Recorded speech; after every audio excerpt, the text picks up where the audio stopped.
Well, good afternoon if you are in New York or somewhere on the East Coast of the United States, as I am. Buonasera if you are in Italy somewhere or elsewhere in Europe. And good overnight or good morning to people watching all around the world. Welcome to Fred Plotkin on Fridays on Adagio, the place where classical music happens. Adagio, as you know, is a video and audio streaming platform dedicated to supporting artists and to making classical music and opera available to fans all around the world. I have a wonderful guest today, someone that I met in 2008. I figured it out. We met in New York when you were conducting Hernani, but I've known of your work before, and I've known of your family before. We're going to talk about your family at the beginning. And my guest is Roberto Abbado. And if the name rings a bell, because it's a family of musicians going back more than a century. So Roberto, the first thing I wanted to ask you is, I was thinking about this, that in Italy, there is often a tradition of many generations of families doing the same thing or carrying on what the people in the past did.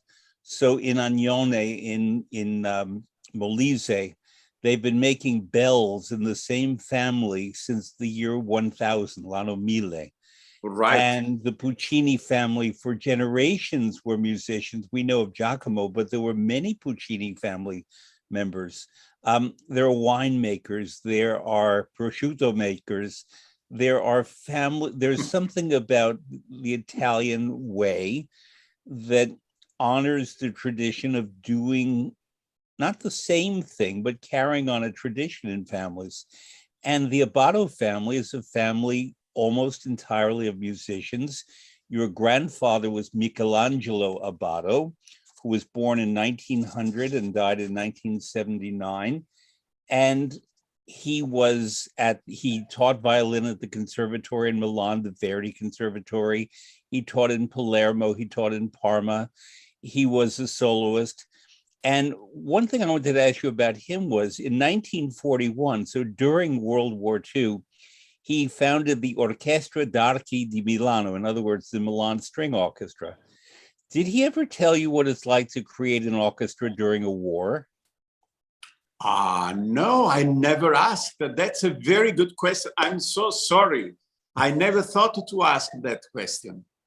Because that's very ambitious. Absolutely, very optimistic. Yes, because at that time in Italy, 1941 in Italy, it was fascism, but it was World War II, and Hitler was raging, and Mussolini allied with Hitler, but of course. And there were battles happening all over the country. And by 1943, the Americans and the British were coming up the coast, and New Zealanders were entering Trieste, and everybody was arriving. And Italy gradually transitioned from being under fascism to post-fascism. And all of this while there was an orchestra going on. La Scala did not perform in Milan. They performed in Como at the Teatro Sociale, but they were doing it rather quietly. But in the middle of all this, I wish I had met your grandfather. I would have asked him, how do you create an orchestra during a war? So I can't answer the question. I'm sorry. I know. But it's a fascinating thing. And he was a scholar, and he wrote about Paganini and Vivaldi and Bach and Albinoni, Benedetto Marcello. In other words, people from the 18th century. Yes. And he was a violinist, and he was obviously interested in string technique and was a scholar about that. So let's start with him. Talk about your grandfather and about your musical experience with him and otherwise. Okay, I remember that in my grandparents' living room, there was a double bass in a corner because they were rehearsing in that living room. So to avoid to carry a double bass, which is huge, to carry into the apartment. So when I was a child, I was trying to play it. pizzicato without bow, only pizzicato. For a kid, it's very painful because the strings are very thick. It requires a lot of energy to do it.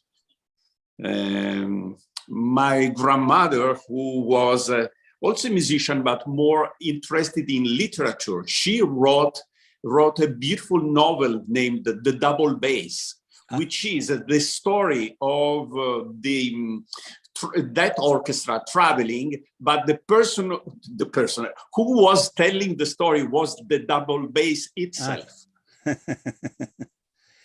Can you make an opera out of that?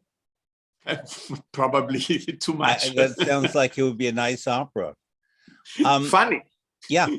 Your father, Marcello, who lived from 1926 to 2020, was a pianist and a composer, and he taught music composition at the Conservatory of Bologna. And we're going to talk about Bologna a bit later. I'd like to.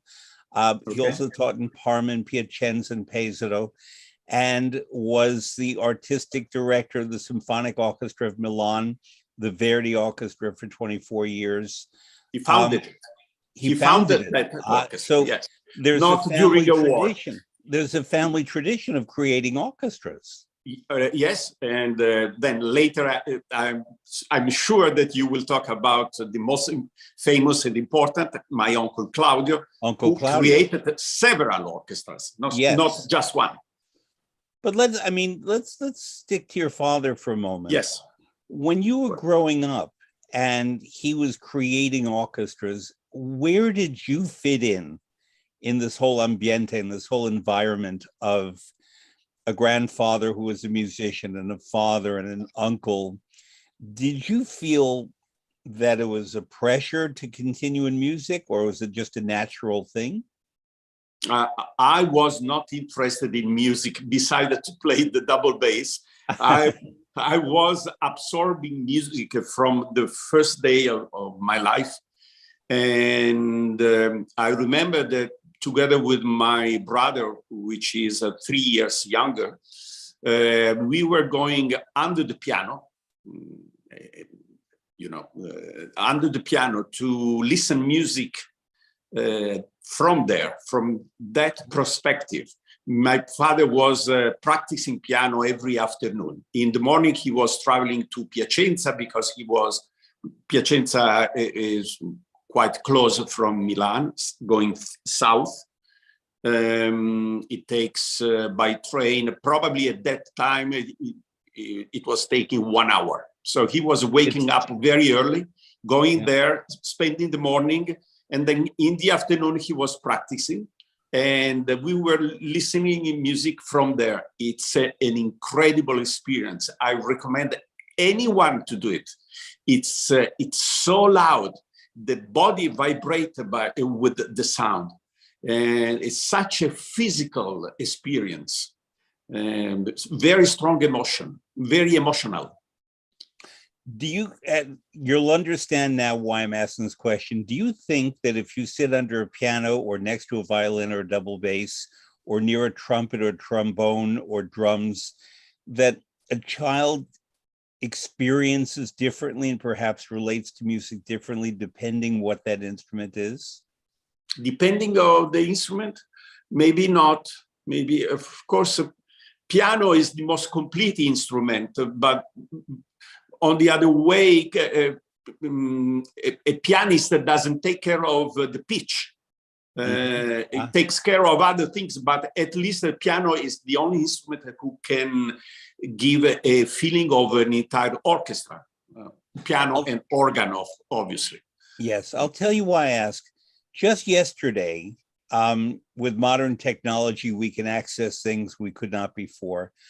I came across the drafts, in other words, the entry into the Navy card of my father, the registration of my father when he entered the Navy in 1942 at the age of 19. And my father was a musician. And when it was written on the card employer, there was the name of an orchestra here in New York City that he was a musician in at the age of 19. And he fought World War II with his trombone, and he performed for troops, mostly American, British troops, and was a musician. And it was interesting that he would travel and perform that way. But I grew up hearing the trombone as the first instrument. Yes. And that really colored my perspective on a lot of other kinds of music. I was late to things like violin and viola and cello and stringed instruments, Yes. because I grew up with a very different sound. And my father was a wonderful musician and could make his trombone sing so that he could play, for example, a Haydn symphony and play the whole symphony on his trombone, or a song by Duke Ellington, whatever it was. And I really, and I know you know this, believe that if a child at a very, very early age is exposed to music, they just have it as part of their DNA. But mine began with brass instruments, and so my perspective came to it differently. But it's fascinating to think of you sitting under the piano. It's a good thing that you had a grand piano in the house and not a spinet or an upright. Probably not a grand piano, a little smaller, but not a yeah, you know, a baby not, grand piano. Yeah. So with that in the house, from the grandfather, from the father, from the uncle, were you encouraged to continue the family business, so to speak, or were you told you could do whatever you want? I wanted to be an engineer. Uh-huh. An engineer for aircrafts. Uh-huh. My dream was to work for Boeing. And why didn't you do that? Well, actually, I didn't do it, to answer your question, because at the age of 15, I started to study music at the age of 12. So in this context, probably not just in my context, for anyone, it's late. It's good to start very young. I would say at the age of 5, 6, 7, something like that. So I was late. But when I started, I found out that I was learning quickly. I started playing piano. Mm-hmm.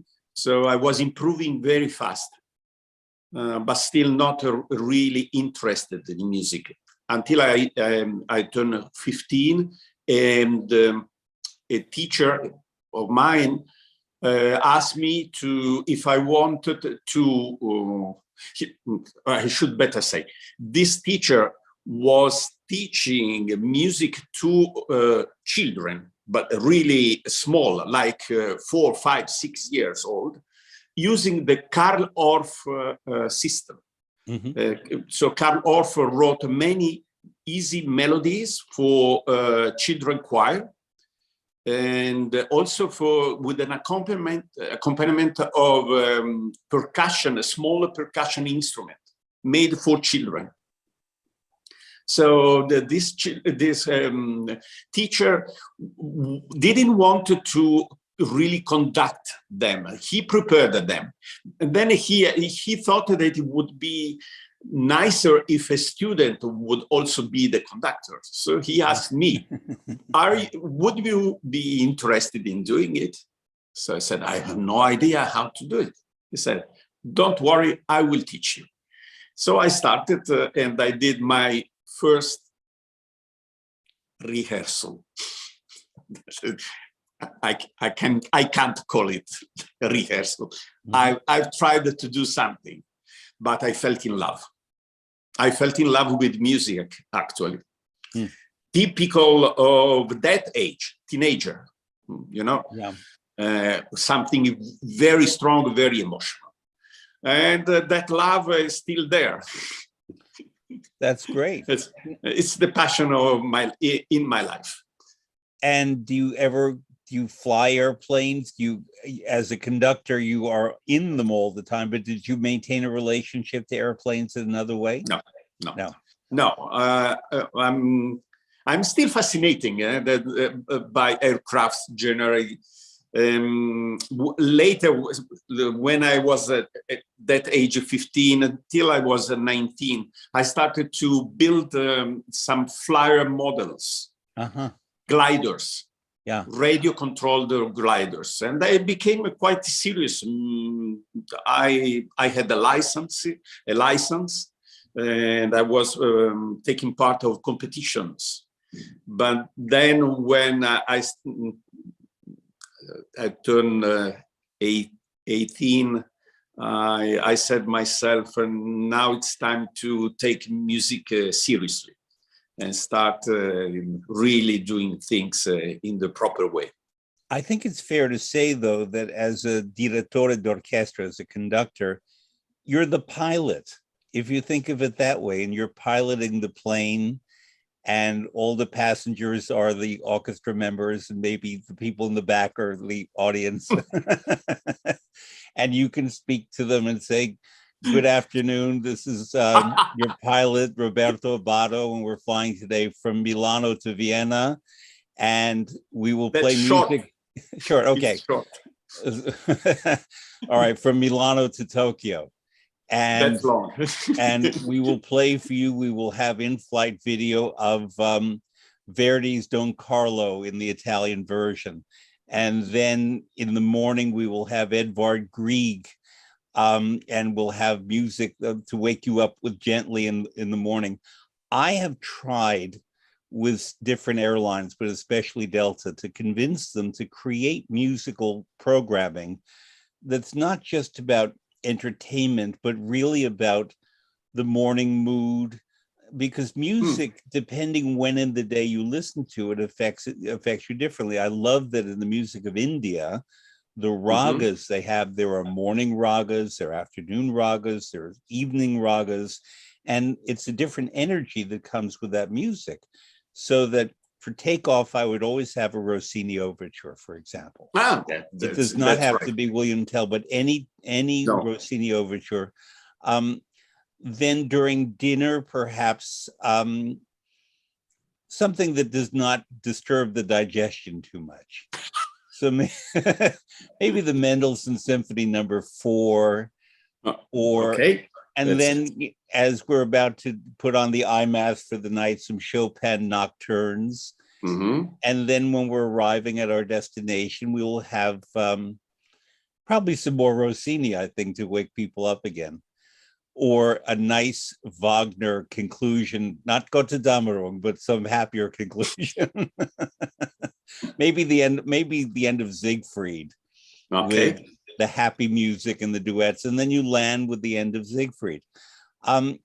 This is something you and I can work on now, because I really, there is what the Italians call an abbinamento, a marriage, a pairing between music and the experience of flight.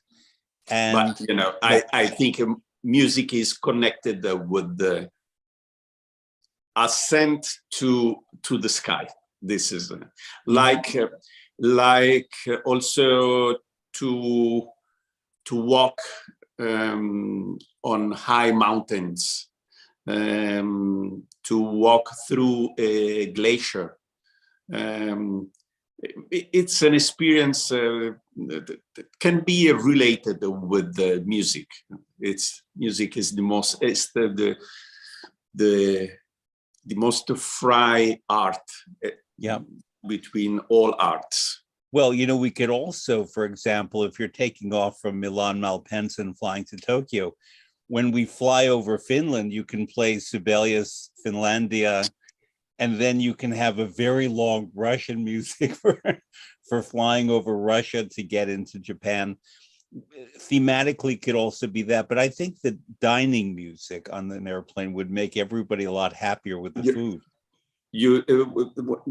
Now we're talking about flying through Finland. I remember as a wonderful experience during flights when I was traveling to. I worked for 10 years in St. Paul, Minnesota, with the St. Paul Chamber Orchestra, and so I traveled many times to Minneapolis, St. Paul, and from Europe you cross you fly on Greenland, and Greenland are always, especially during spring and summertime, the sky is very clean, and so it's so beautiful to see these huge glaciers from the high. It's really moving, or at least for me, it's like that. I think this is a project we can do to customize music for flights. Okay. So that the music will pair with either what we're eating, whether it's time to sleep, or what we see from the window. Okay. Okay, da fare, as we say. Your uncle Claudio Abbado, I knew.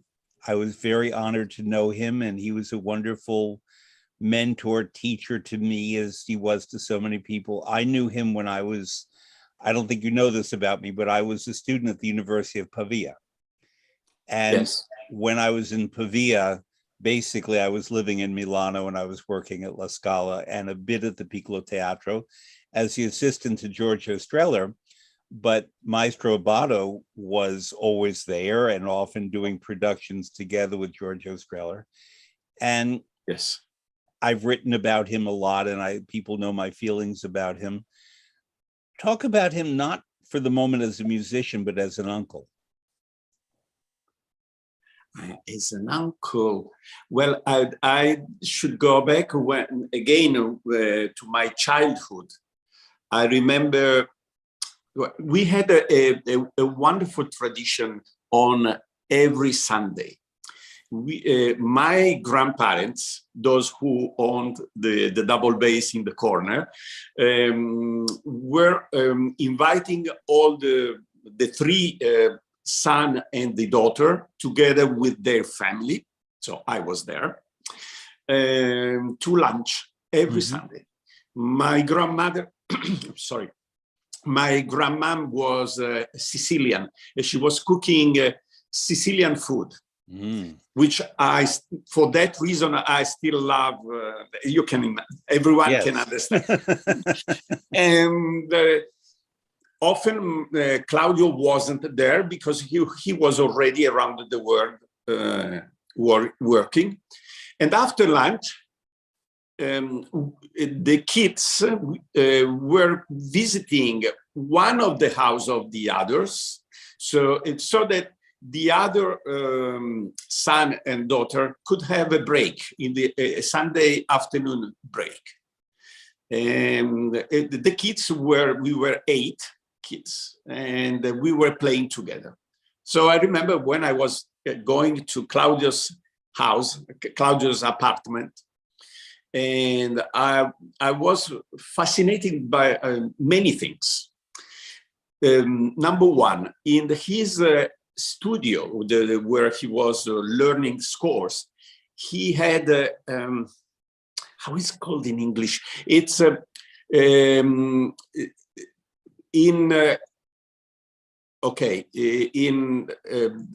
Hindemith first Kammermusik. There is that instrument that is because he was conducting all Hindemith Kammermusiken. Yeah. And there is also, I think, in Varese Ionisation. So he was owning that instrument in his studio.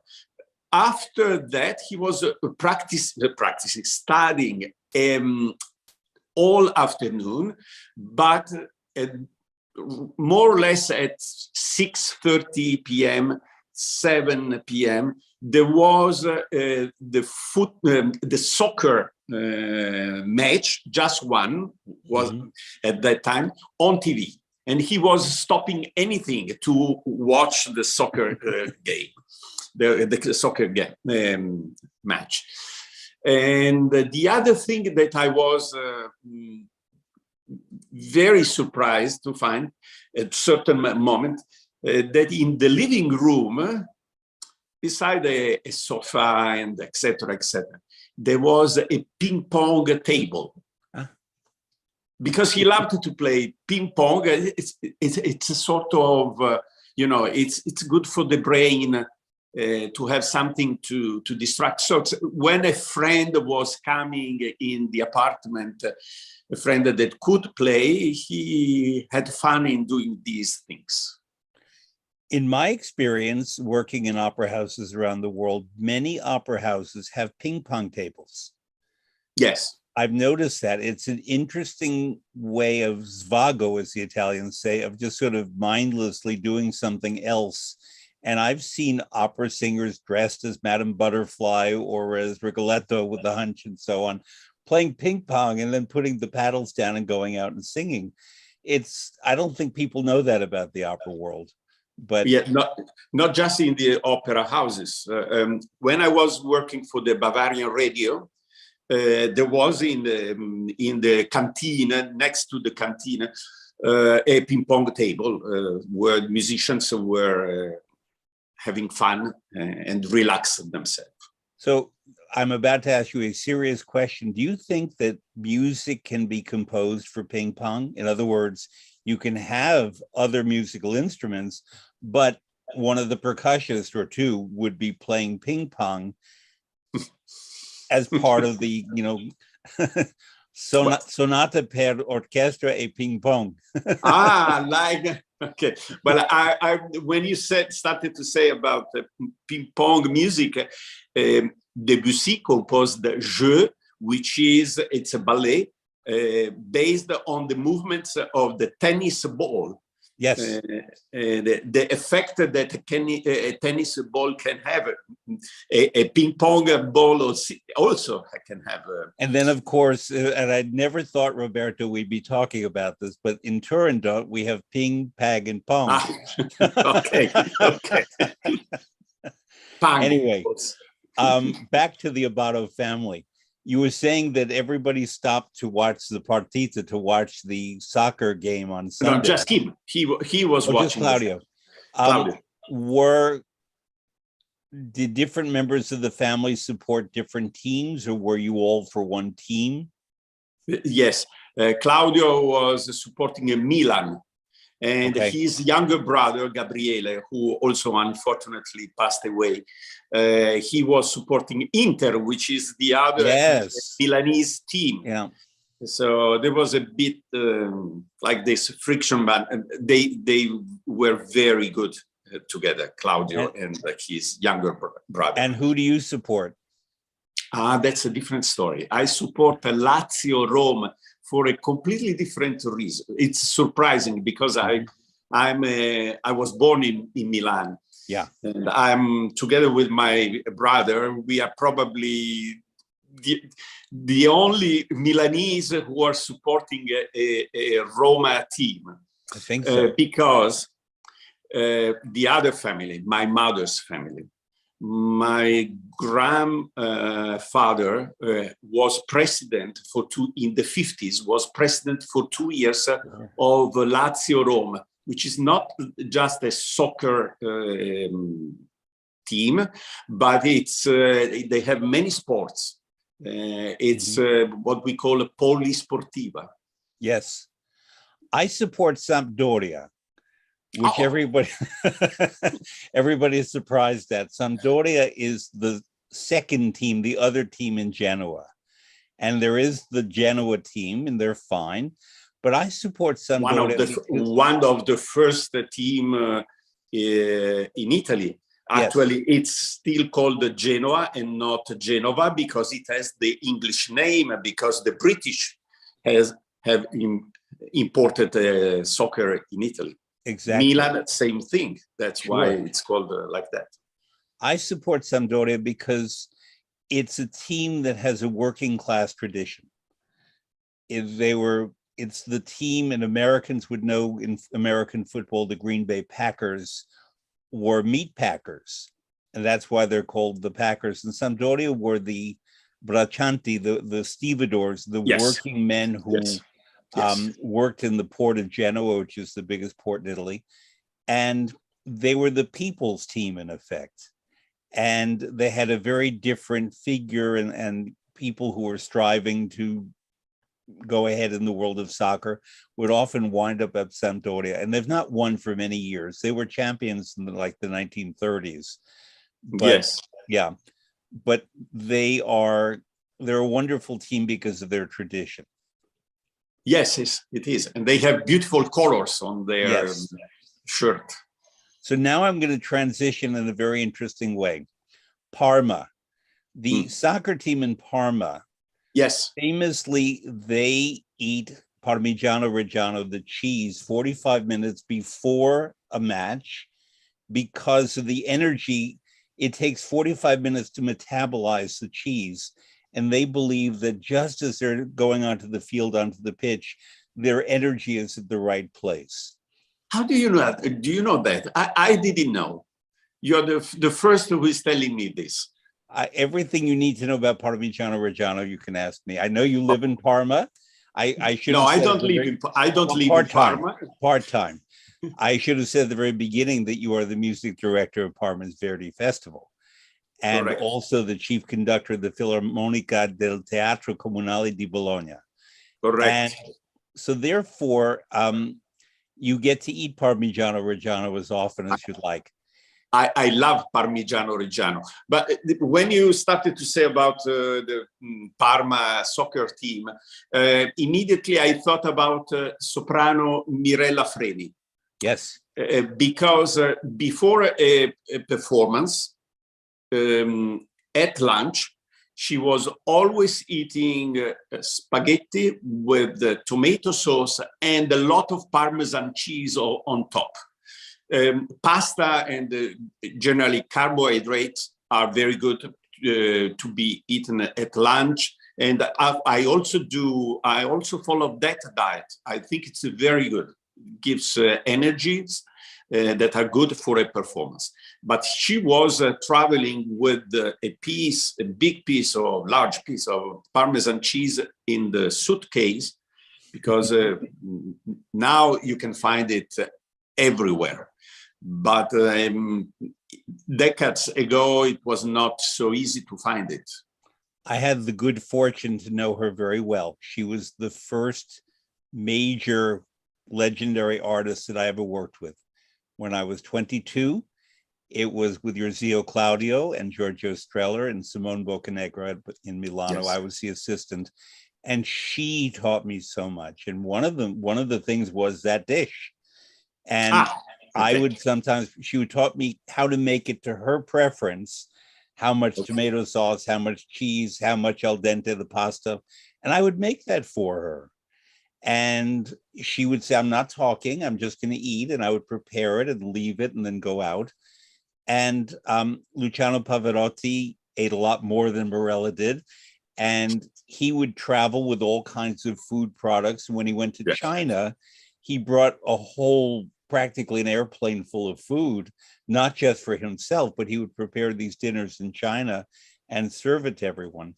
And there's a tradition of this. Luisa Tetrazzini, the famous, very fat Italian soprano from 100 years ago, when she toured with the Metropolitan Opera in the United States in 1906, they would travel by train. Yes. And she would have food, and she and Caruso happened to be in San Francisco on the day of the earthquake in 1906.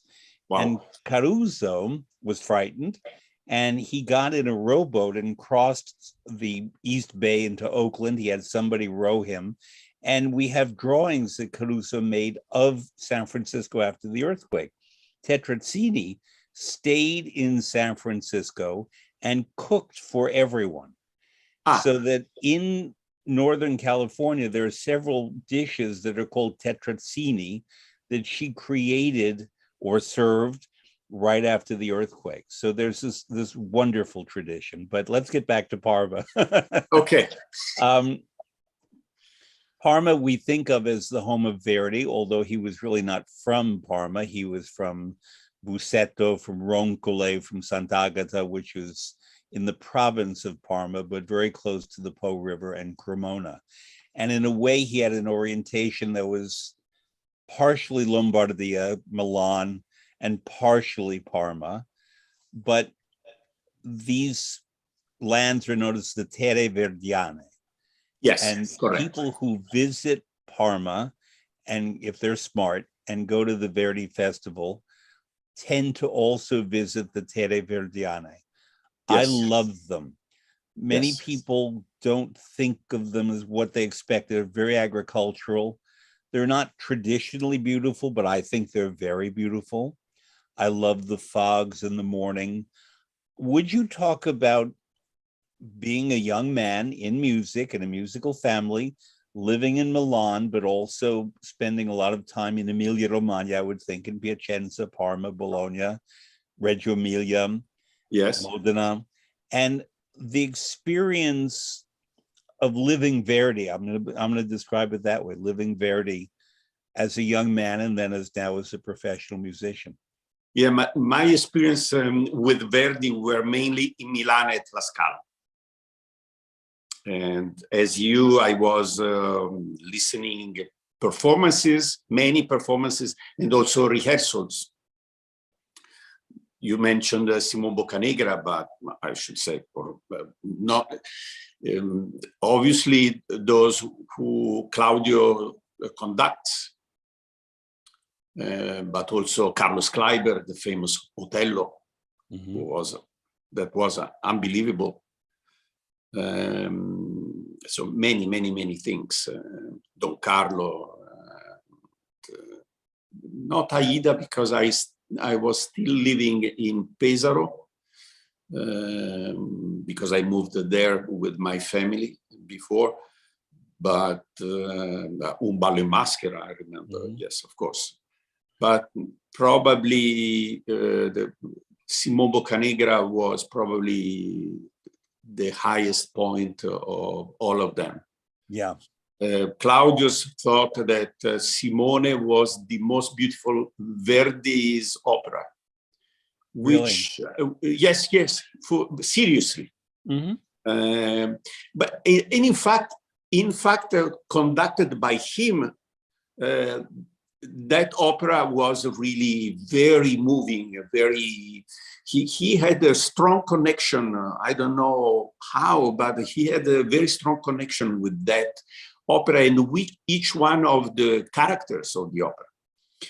I don't think I prefer other operas. It's serious. It's for sure one of Verdi's masterwork. And much underappreciated, I think. Because it's dark, you know, it's very dark. So well, it's not easy to listen to it. The Met did it a few years ago, and the critic for the New York Times praised it musically, but ridiculed the story. And he said the story is ridiculous, whereas to me, the story is so close to the life of Verdi and his feelings for Genoa, because for Verdi, Genoa was freedom. It was the Republic of Genoa. It was a different approach to politics than the rest of Italy. He spent 40 winters in Genoa. Right. He liked the people there. They're known as schietti. They're sort of very straightforward and direct and not as bella figura as the other Italians, but he liked their honesty and he liked their granular emotions. I think I could describe it that way. And I think that all of that comes across in the opera and the character Simone Boccanegra. Yeah, but you know, in Italian operas, not just Verdi, if you think Bellini's opera, not to mention Norma, which has a strong dramaturgy, but often dramaturgy is in I Puritani, for example. It's quite weak, and I Puritani's libretto is not one of the strongest. No. But there is the music who unified everything, and that makes make the story, gives a meaning to the story. It's more about the music. And Simone Boccanegra, Il Trovatore too. If you are trying to tell the story of Il Trovatore, or there are many operas like that, but then there is the music. The power of music, of unifying, and yes, unifying, I think, is the right word. One of the things I find interesting about Il Trovatore, which is said to have a silly story, is that it's the only opera until Boito came to Verdi about Otello and then Falstaff. It's the only opera that Verdi did without a commission. In other words, he was interested enough in the story that he began to do sketches for music for this opera if he ever did it. And the librettist, Salvatore Camerano, died while the libretto was being written, which only made it even more complicated. But clearly Verdi felt something about Il Trovatore that not everybody sees, because the music is absolutely glorious, whatever we think of the story.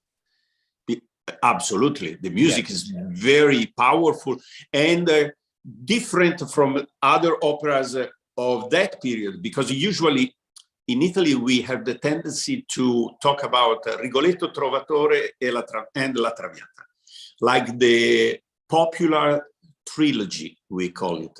But actually Rigoletto and La Traviata are belonging to a different kind of psychological portrait, which are similar to Luisa Miller and Stifelio, who were the two operas written before Rigoletto. So I would talk more about Luisa Miller, Stifelio, Rigoletto, and La Traviata, like the Verdi's psychological tetralogy, not a trilogy, as Il Trovatore belongs to a sort of epic thing, or historical reconstruction, like Hernani, or historical fresco, like I Vespri Siciliani will be later. So it's a different thing. Personally, I think in that way. There is a seldom performed French version, Le Trouvère. I attended that in Parma. Yeah, I remember it. It was in the Palazzo della Pilota, the Teatro Farnese. Talk about why was there a French version, and why was it that you and the Verdi Festival chose to present it with Robert Wilson, the stage director? Correct. Well, it's a mission of the Verdi Festival. You know, Verdi is the most performed opera composer. La Traviata is way the most performed opera. So the question is, does Verdi needs a festival? Because today also less known operas like I Due Foscari or Attila are often performed. So they're not unknown operas, beside the fact that we have today YouTube, iTunes, etc., so we can easily access to all these recordings. So these versions that Verdi made because under a request, like Le Trouvère, are actually the mission of a Verdi festival. If we don't perform these versions, who else will do it? Because it doesn't make any sense for any other Italian opera house to perform Le Trouvère rather than Il Trovatore, nor an American opera house. Maybe a French opera house can do it, but other than that, we did also Macbeth in French, because of the second Macbeth version, Paris, 1865, which is the most performed version. The premiere was all the first series of performance performances were performed in French. So we did it in the original French language, which is a translation of the Italian libretto.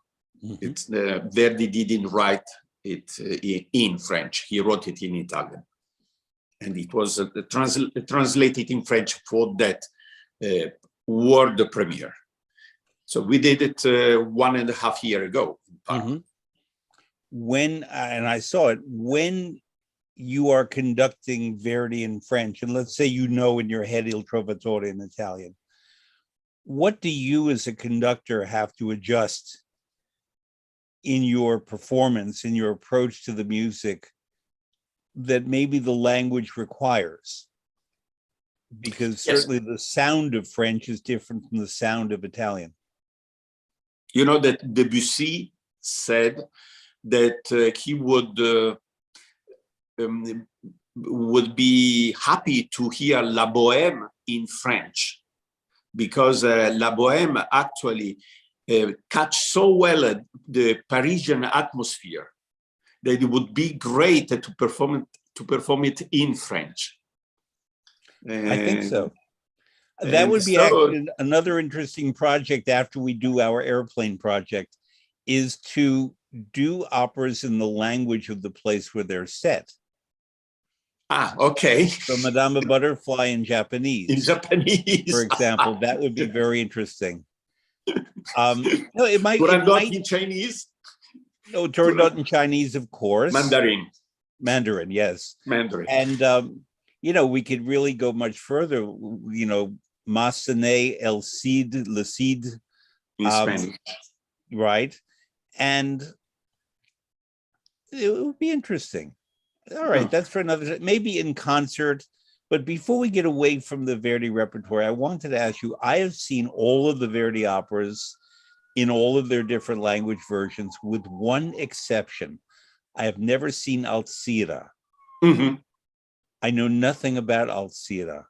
Mm-hmm. Have you ever worked on Alzira, studied it, or anything? No, but well, the Festival Verdi has already performed Alzira years ago, not recently, but years ago. And there is a critical edition, which is also one of the things that we think it is important. We have a scientific director, an important scholar named Francesco Izzo, who will be on this program in June. Ah, okay. Yeah. Okay. He will tell you much more than I'm telling. Yeah. But he is the head of the Verdi's critical editions for the University of Chicago, and a professor at the Southampton University of musicology. So that's one of the things, and Alzira has already a critical edition ready to be performed. Mm-hmm. Okay. You mentioned that you lived in Pesaro for a while, and 7 years. 7 years, 7 wonderful years, I'm certain. I adore Pesaro. Pesaro is the hometown of Rossini, and you can feel his spirit there, at least I can. I happen to have been invited by your uncle Claudio to participate in the first Rossini Opera Festival production, which was Il Viaggio a Reims in 1984 that he conducted. And it was an amazing experience launching that. I didn't launch it, he did, and Luca Ronconi and various other people. But I was a worker on that production, and they completely revolutionized Pesaro in the best way, and completely revolutionized the approach to Rossini. And there was a wonderful man I know you knew named Alberto Zedda, of course, who in effect was the man who did critical editions for Rossini. Together with Philip Gossett. Together with Philip Gossett, of course. And he would bring in young people to study different scores. And he taught me Il Turco in Italia. No, okay. That was the one that he wanted to teach me. And he was a man who captured, I think, Rossini's spirit. He was from Milano. He was a very small man. He had a wonderful character about him. Do you think that when a conductor, when an instrumentalist, when a singer feels a particular affinity with a particular composer, that something more happens? You know, there are pianists who specialize only in Chopin, let's say Claudio Abbado and Chopin, things like that. Claudio Abbado was a great pianist, and also when he was playing Beethoven, for example. Everything I know, but there was a particular thing that happened when he played Chopin, at least for me. Alfred Brendel and Beethoven and Mozart. There are many examples of that, where we just feel that they have a particular magical emotional connection. Your Uncle Claudio and Schumann, I noticed at certain times. But let's talk about Alberto Zedda. Talk about him. I imagine you knew him and his role in Pesaro and your relationship to Rossini. Well, he was a very passionate man and a musician, because he was a conductor. Actually, I think he started as a scholar. He was a great musicologist. His texts about music are really very clever written. He thought he was a very intelligent and deep man. Also a very passionate musician, not just as a conductor, but especially as a teacher. He was teaching to singers at the academy, the Rossini's Academy in Pesaro,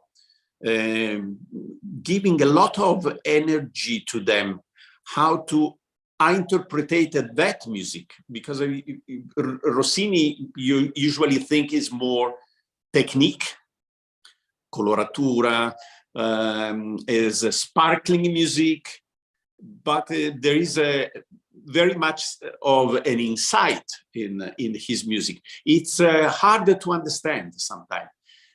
Sometimes also, you know, that Rossini was using his own music in different ways.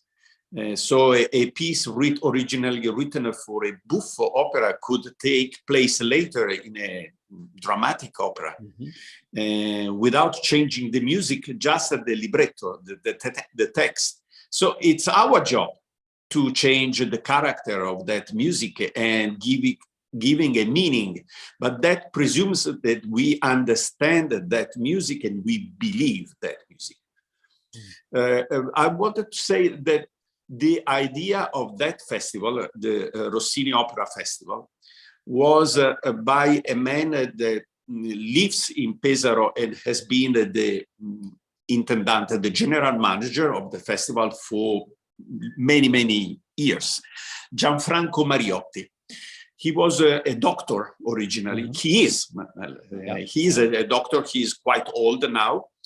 And he loved music, and he went to La Scala, I think in 1969, more or less 68, 69, to listen Il Barbiere di Siviglia, performed by Claudio, using Alberto Zedda's first critical edition. And he was shocked about the beauty of that music, that for the first time was using a critical edition. The text was, how to say, rendered to the original purity. And he thought he told me later that at that moment, he had the first idea, we should make in Pesaro a festival focused on Rossini. Rossini has composed a lot, and at that time only Il Barbiere di Siviglia, William Tell, and Moïse were known.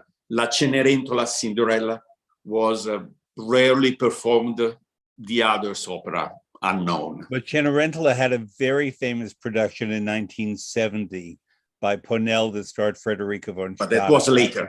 Yes, a little later, yeah. That was later. But that really brought Cenerentola into the mix. Italiano in Algeri came later. Came later, correct. But I think La Cenerentola had a wonderfully important production in England at the Glyndebourne Festival, conducted by very important Italian conductor. I'm sorry. It's okay. It'll come back. Yeah. Okay, it will come later. Yes. Yeah. So, Mr. or Dr. Gianfranco Mariotti put together a team to develop the idea that actually, I think the first festival began in 1982. I think the first conductor was Gianandrea Gavazzini, a man that is meaningful, very meaningful to me, sort of a mentor to me.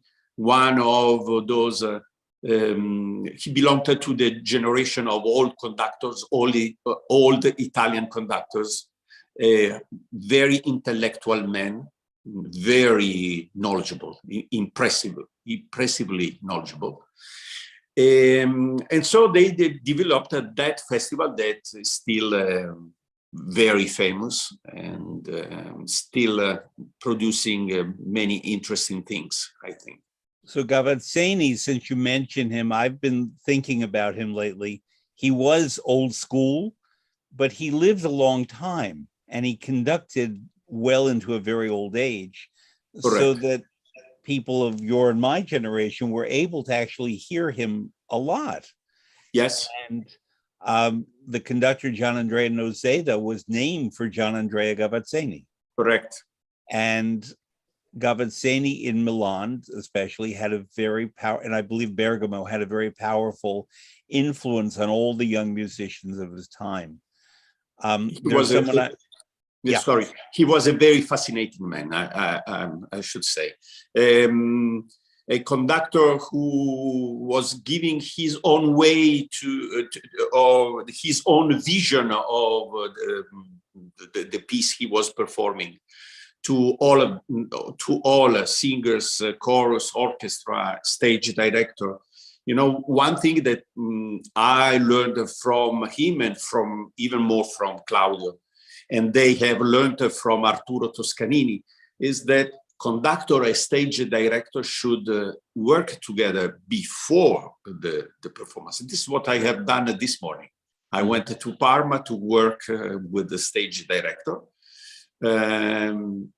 because together we build up, we should build up, have a conception which is common and develop that conception.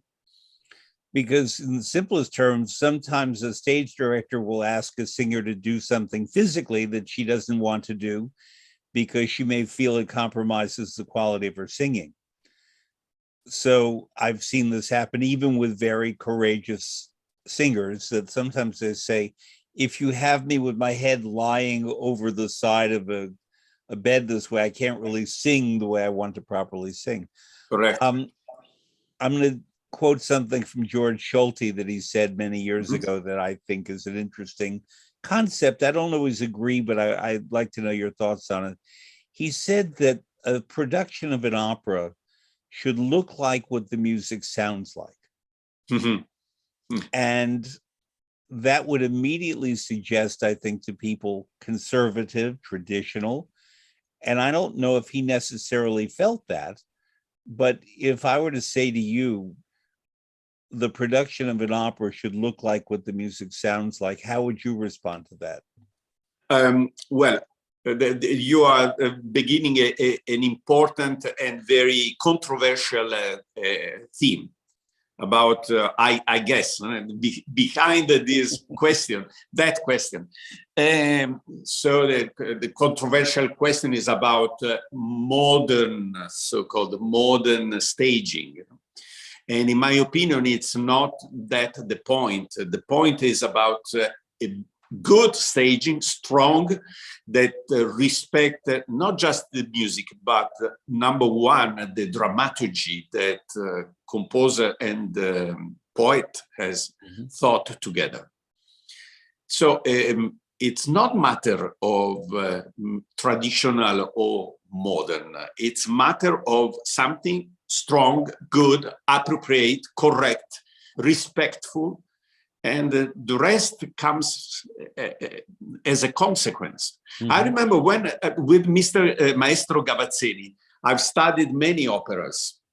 And one of those was Don Pasquale, Donizetti's Don Pasquale. And he told me, Norina, who is the soprano of the opera, very sparkling character, strong personality, a woman, she's a young woman that has been married already. She's a widow, but has a lot of temperament and energy. He said, Gavazzeni, if Norina is dressed in a tennis cloth and comes on stage with a tennis racket, that would be fine to me, he said that. And Gavazzeni was a man born in the early 1900. So I think probably that costume, tennis, and Norina can give, at least for her first entry, where she sings her aria and then later a duet with a baritone, I think it can give the right mood of that personality. So it should not be, of course, and dressed as the libretto prescribes. I agree mostly. I think there are certain operas, though, that do not adapt well to updating or changes. I think one of the operas that really does not adapt well is Rigoletto, because Rigoletto is so ambientato, located in its time and its place. And the value systems and the relationships among the characters are so very specific that I've never seen an updating that communicates that. I think Le Nozze di Figaro is another one, because the value systems of the relationships between men and women, between the nobles, let's call them, and the working people, doesn't necessarily translate to other times, because the values, Figaro being supposedly an orphan, but then he's not, it doesn't work. La Boheme works, La Traviata works in other times and settings. And I think that that's what we have to be careful about. I think that also in Rigoletto, the fact that there is La Maledizione, the curse. We can't quite believe La Maledizione in 1950 the way we might in 1485. 5 years ago, I performed Andrea Chenier in Rome. And we decided to perform at French Revolution time, because it's in the libretto. The libretto is so related with the places in Paris and with that time. So if you perform in, I don't know, in Cuba, it doesn't make sense, just because it's another revolution, Yeah. I saw that Andrea Chenier. In Rome. Yes, because people often ask me about my favorite operas, and I typically list 5 or 6, and then I say, and every note written by Rossini. But one of my favorites, and people are always surprised, is Andrea Chenier. I will travel very far, and it's no problem going to Rome. I love Rome. So would you speak, if you would, in defense of that opera? Because it's very criticized. And I think it's just a magnificent opera. I agree. Yeah. It is a magnificent opera. Giordano's conception there, and probably even more in Fedora, obviously, in my opinion, Andrea Chenier is a better and stronger piece than Fedora. But the conception is already very much movie, what movie will be. Puccini did also something similar. You know, first thing is a large perspective, you know, a large screen. Then once they have described where we are and what is the context, then we go inside and see, how do you call it in English, when the first, when you see the face of somebody. In close up, primo piano, close up. Primo piano, correct. Primo piano. Yeah. And so it's already in the case of Fedora, movie was already had already started. Mm-hmm. But in the case of Andrea Chenier, I think Andrea Chenier was premiered the same year of the first movie. The Lumiere brothers presented their film in Paris in 1895. You know where? At the Hotel Scribe, which is right near the Paris Opera. There's a room in the Hotel Scribe where they showed their first film. The first 1896 was Andrea Chenier. So basically contemporary. Contemporary. Yeah. Yes. So that's one of the reasons, I think, why that opera is so interesting. The music, again, has this context first, and then inside the sentiment of the characters. The problem of that opera is the fact that everything is on the shoulder of the tenor. Yes. The tenor, the opera is in 4 acts. Each act has a tenor aria. Plus, the tenor has 2 duets with the soprano and many other things. So we need, number one, a strong tenor, and also somebody that is also strong in terms vocally strong. Because if the tenor cancels, you have to find somebody else who is able to sing that part. Yes. In Rome, we were lucky with the wonderful Gregory Kuhl, the American tenor. Greg is a very good friend of mine. Yes. And I remember when he was preparing that, because we spoke about that opera and my passion for it, because not everybody has a great passion for the opera Andrea Chenier. It's often compared to Tosca, because there are 3 different characters of baritone, tenor, and soprano. Chenier is obviously the protagonist, whereas Tosca is the protagonist of the other. But these people who die for what they believe in at revolutionary times, more or less the same period. Tosca is a great opera, obviously. I actually am more moved most times by Andrea Chenier. Tosca has a great libretto. Andrea Chenier has a better libretto. One of the great things about the libretto of Chenier is that it's drawn from the poetry of the poet André Chenier, who was a real person. Yes. Maddalena is an invented character, but she's a great character. Girard, who is the Scarpia, is not as bad a guy as Scarpia, but therefore he's more complex. He's more emotionally distinct. He has feelings. He recognizes why Maddalena may prefer Chenier to him. There's a subtlety about that opera that is very often missed. Kind of like Simone Boccanegra, the critics and the scholars who don't know it ridicule the story, but they don't really connect to the deep emotionalism that one finds in that opera. To me, it's glorious, and I've worked on many productions, and The single greatest opera performance I ever attended happened to be the first time I heard Andrea Chenier. And it was, I should remember the date, I think it was 1979 or early 1980 in Barcelona. Ah. And it starred Montserrat Caballé, Jose Carreras, a very young, very poetical Jose Carreras, Yes. Juan Pons, I believe.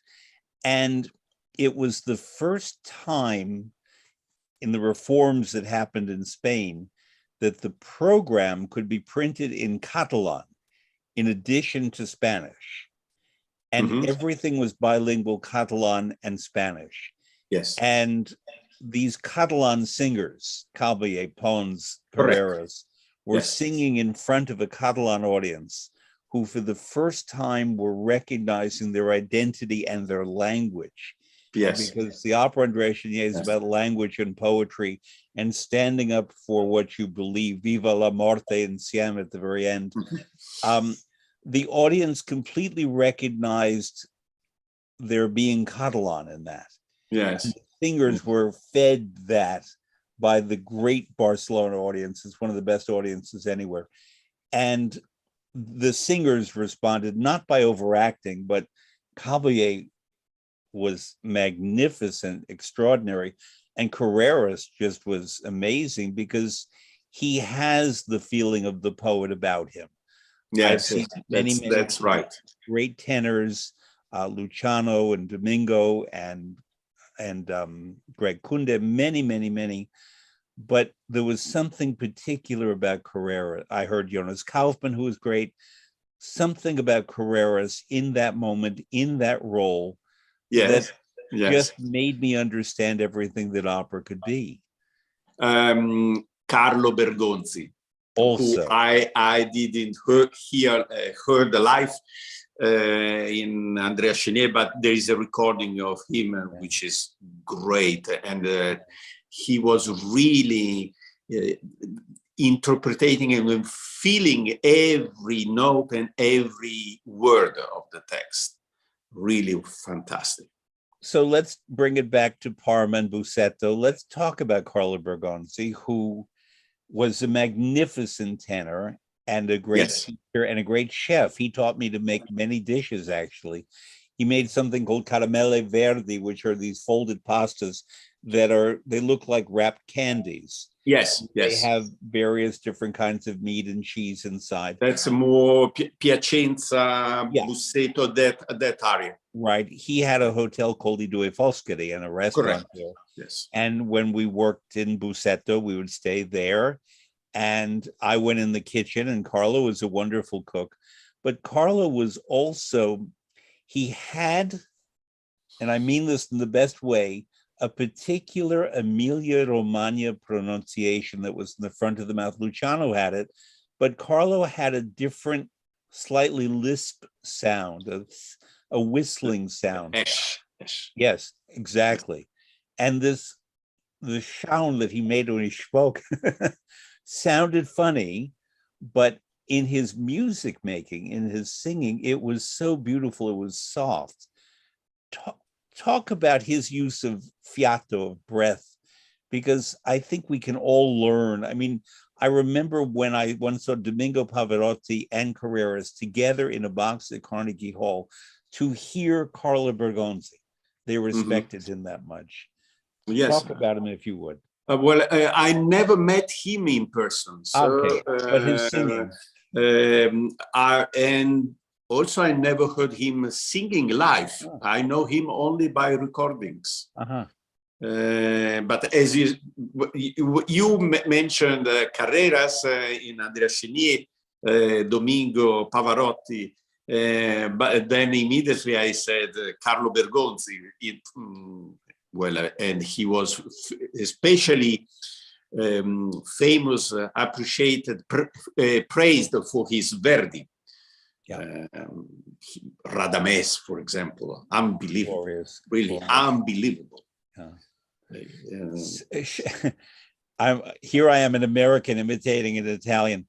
Che quel guerriero io fossi, because the S's that he sound, but it was fine when he did it. I'm just Absolutely. remembering another wonderful Andrea Chenier that I saw, I believe in Nice, with Fabio Miliato and Daniela De Sena, Mhm. who were a couple. She unfortunately has died a few years ago. And Yeah. I think because they were a couple in life, they brought a particular passion to their performance that was quite something. I think this is the opera that just needs to be rehabilitated. It's performed, but it's performed and people say, well, the music is good, but really the story. And so Look, I think Andrea Chenier, when is performed well, I don't say great, well, has a huge success. People love it. It's such a strong piece. The problem, why it's performed rarely, because it's a very risky opera to put on stage, for the reason I explained. You need a tenor. yeah. And you need a contralto or a mezzo soprano for 5 minutes. La Vecchia Madelon, one of the great moments in all of opera. Yes. This is a woman who is giving away, I believe it's her grandson. She's lost her children, her last grandson, to the cause, and she's blind, and the boy is taken away. It is perfect opera composition, I think. Yes. Well, the other thing that I didn't say is why it is performed so rarely. There are many other characters who are not within the three principles, but these parts are not easy to sing. Mm-hmm. They are like L'Incredibile, tenor, but many others. Bercy, yeah. Of course. And so it's also, it's a very large cast, and you need many good, very good singers. So yeah. It's really a problem of casting. True. The final duet to me is the closing of Lohengrin, the closing of Porgy and Bess, the closing of Andrea Chenier. There are a few operas that I'm just in tears every single time. Those three, Lohengrin, Andrea Chenier, and Porgy and Bess, are so perfectly created at the ending that if they're... it's good that you don't say La Bohème or... but that's the first thing that you think, a final of an opera who makes audiences to cry. Yeah. Bohème, I know what's going to happen. And also because she doesn't die and then that's it. Then there's the tenor's response, and that's what's so plangent, that Mimi, and if he can't do that well, it doesn't quite pay off in the way that I want. Whereas it's the orchestra in Andrea Chenier, and it's the orchestra and in Porgy and Bess and in Lohengrin that just take you away at the very end, because the characters have either died or they're going to die or whatever, or something is not predictable. But it's the orchestra that then grabs you and pulls you, and that's the conductor's role. And whereas Bohème, it's a masterpiece, I know, but it's a little more predictable. It doesn't quite have this, for me, the same power for me. Mm-hmm. Not to criticize it, because to me, Butterfly has more power than does Bohème, as an example in Puccini. Butterfly, Madame Butterfly, more than La Bohème. For me, and Suor Angelica too. Suor Angelica is wonderful, yes. To me, is Puccini's greatest opera. Mm-hmm. So, and Semiramide, but... Not Manon Lescaut, because when you said these things, I immediately thought about Arturo Toscanini, who was saying that Manon Lescaut is the strongest Puccini's opera. I love the melody in Manon Lescaut. I think Manon Lescaut is, I agree with Toscanini, is very sincere. Is a Puccini without having learned how to write a perfect opera. The others' opera are much more perfect. Yeah. How to wrap an audience, take an audience. It's a young man's opera. It's written by a young man, and you can feel it, and it's wonderful for that. I love the melodic gifts that he shows in Manon Lescaut.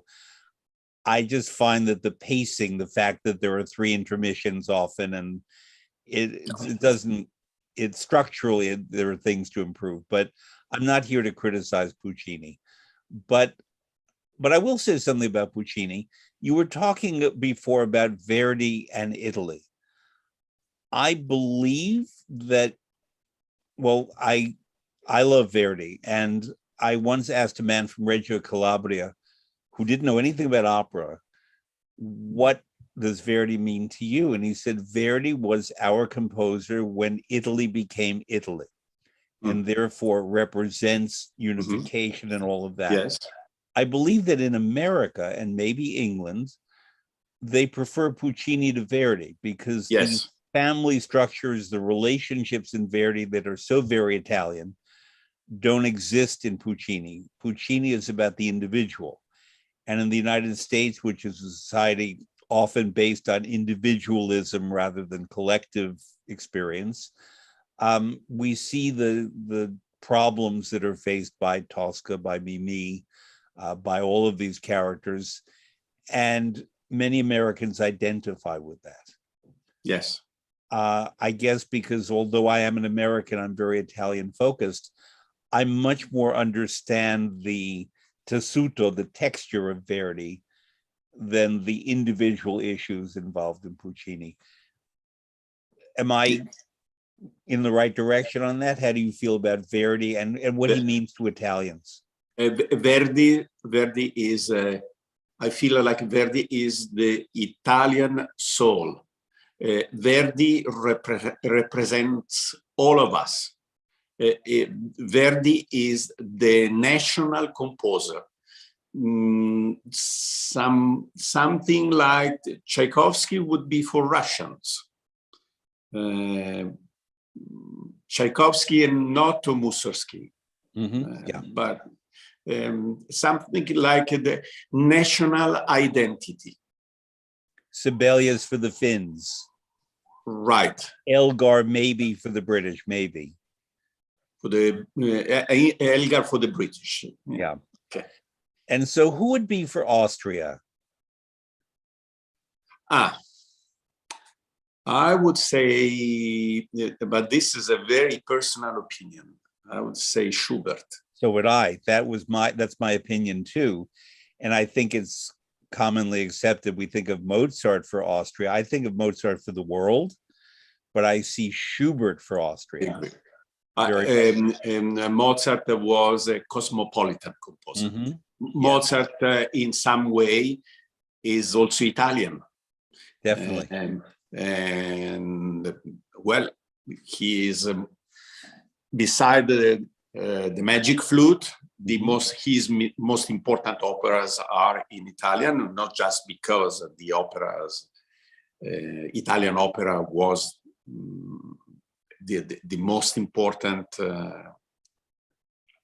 genre in at that time, but because he was like that, a cosmopolitan composer.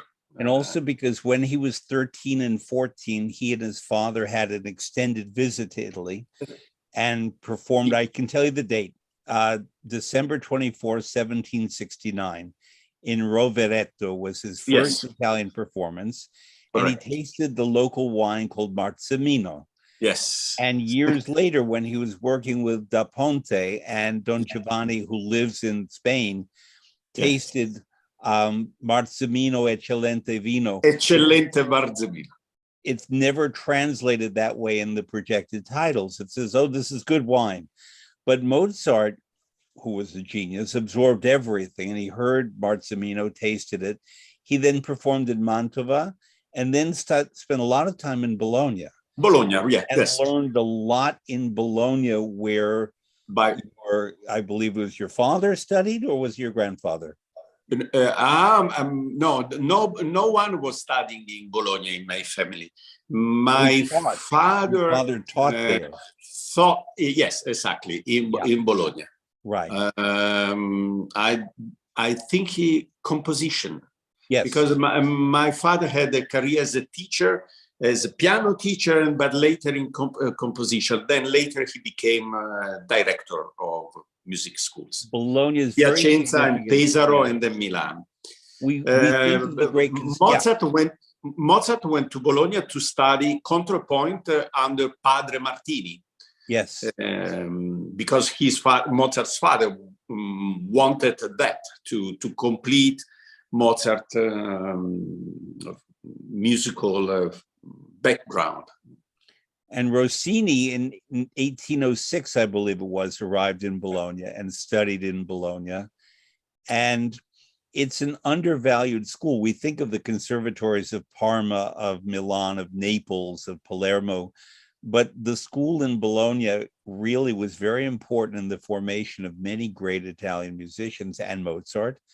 And Mozart went to Florence and Rome and Naples, and in Rome heard music in the church that changed his mind about religious music. But then he went to Milano. Yes. And he began composing in Milano before there was La Scala. La Scala opened in 1778, and this was 1770. It was Mitridati Re di Ponto, which I think of as his first mature opera. Oh, so okay. His formation, because that pointed to Idomeneo and to other works in the Italian vein that were not comedies. But it shows what he learned on his time in Italy. Yes, yeah, I agree. So but then we started with the Schubert, the most representative, the Austrian representative of Austrian sensitivity and the soul. I think it's yes. And a certain kind of charm. Yes. That's charm, but with a lagrima, with a bit of a tear in it. For me, if you ask me what is my favorite composer, I can't answer this question. But if you ask me what is the most moving composer, I would say Schubert, definitely, no question. His music has something that I can't resist. I can resist not to cry at the end of Madame Butterfly or La Bohème or things like that. I moved by the end of La Traviata, for example, things. But Schubert, for me, is a different thing. There were three conductors in my life who were sorry if I interrupt you once again. Different thing, not just when he in the songs there's something the text is, let's say, said to say something simple, or in pieces like the Unfinished Symphony. But I find it moving in the great C major symphony because it's unbelievable. It's so big, so powerful. This I find, or in chamber music. That's also the string quartets of the quintet. There were three conductors in my life who had the greatest influence on me in terms of my development and my learning and my knowledge. One of them very early in my life was Leonard Bernstein, who I knew from the time I was 6 until he died, and wonderful teacher, and not just for me, but anyone who came to know him. And he gave me sort of the structure for the classical music repertory that I began to study. Your uncle Claudio for opera in that period of as a teenager and as a young man in my 20s. And then when I came to work at the Metropolitan Opera, James Levine. And Levine did me the great favor of once a month, he would give me an hour to come and talk about music. because he knew that I was serious, and whatever I wanted to ask him, I could ask him about any music, not just opera, but anything. And we did this for 5 years. And then I went off and wrote a book about classical music. And I said that I wanted to come to him at the end of the book and ask him any questions that I had not resolved in the book. And we did that. And this was 2001. And he said to me, okay, Fred, which composer did you not like or not understand when you began writing the book that now you cannot live without? And I said, that's a very simple answer, Schubert. He said, that's right. He said, that's the one that may seem facile, easy, but it's really not at all. And it takes a life of experience and learning and listening to begin to enter what Schubert was able to present. So I agree, but it's not easy. It's still not easy. And yes. that's not a complaint, but Schubert requires a lot of the listener, I'm sure, of the conductor and the instrumentalist and singer. But to me, it's the great discovery of the past 10 years to go back on my own. Levine is gone, unfortunately, but to go back on my own and just study Schubert when I want to take my mind away from everything else. It's a remarkable thing. Yes. Yeah. So I know that you had rehearsals, you have more rehearsals. It is a pleasure to talk to you. I've learned a lot today, which I appreciate. I've learned a lot talking with you, and about Parmigiano. You're very knowledgeable, and so it's always a pleasure to really to talk with somebody that knows so much like you. Thank you. And also I really love this easy way that you have to talk about complex things and make them accessible. And also the relaxed way that you have. Then, I'm not an extroverted person, and I feel very comfortable with you. I think of these programs I do on Fridays as conversations between people who care about the same thing. Yes. And it's not an interview. I don't treat this as with a journalist. Although there's nothing wrong with journalism, but this is really about learning from one another. And we have an audience around the world that can learn from what you and I are talking about. I would describe this conversation that we had as a conversation, not an interview. No, that's not how I think of it. So it's a conversation. To be continued, I hope, over a bowl of pasta. Okay. Either caramelle verdi or spaghetti or rigatoni with the tortelli. Tortelli d'erbette, tortelli d'erbette are delicious. They are indeed. Butter and sage. Unbelievable. Or tortellini in Bologna. Tortellini is also very good. Yes, different thing. In Parma, they make annolini, which is it's a very rich country. Every 20 kilometers, you find something else, and people talk in a different way. You probably don't know this, but I've written 6 Italian cookbooks, and my first cookbook was about pasta. Ah, okay. And Bergonzi's recipe is in there, and Luciano's recipe is in there.